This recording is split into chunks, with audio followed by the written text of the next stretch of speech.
موت کے بعد بھی مردہ موت کے وقت کی شدت کو نہیں بھولتا۔ حضرت عیسیٰ علیہ السلام کا یہ معجزہ تھا کہ وہ اللہ کے حکم سے مردوں کو زندہ کر دیا کرتے تھے۔ ایک مرتبہ کچھ ہٹ دھرم قسم کے لوگوں نے کہا، تم ان کو زندہ کرتے ہو جن کی موت کو زیادہ عرصہ نہیں ہوا، ممکن ہے ان کی روح پوری طرح قبض ہی نہ کی گئی ہو۔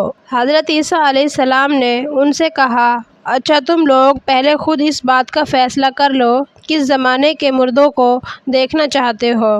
انہوں نے کہا، حضرت نوح علیہ السلام کے بیٹے سام کو زندہ کر کے دکھاؤ۔ چنانچہ سب لوگ سام ابن نوح علیہ السلام کی قبر پر گئے۔ حضرت عیسیٰ علیہ السلام نے 2 رکعت نماز پڑھ کر اللہ سے دعا کی۔ اللہ نے سام ابن نوح کو زندہ کر کے ان کے سامنے کھڑا کر دیا، جس کی داڑھی اور سر کے بال سفید تھے۔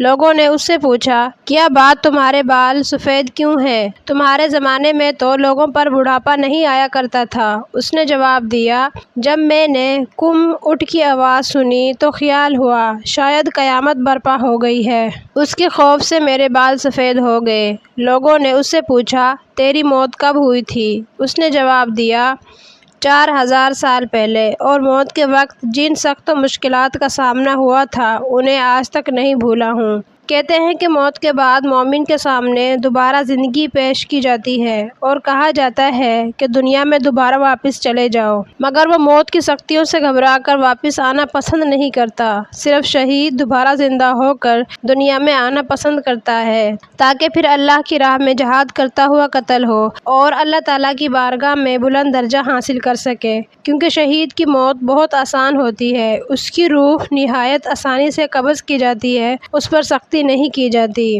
حضرت ابراہیم ابن ادھم سے لوگوں نے عرض کیا، ہمیں بھی کچھ نصیحت کریں۔ انہوں نے جواب دیا، فی الحال 4 اہم باتوں کے بارے میں سوچ رہا ہوں، اس سے فرصت ملی تو تم لوگوں کو کچھ بتاؤں گا۔ لوگوں نے پوچھا، وہ 4 باتیں کون سی ہیں؟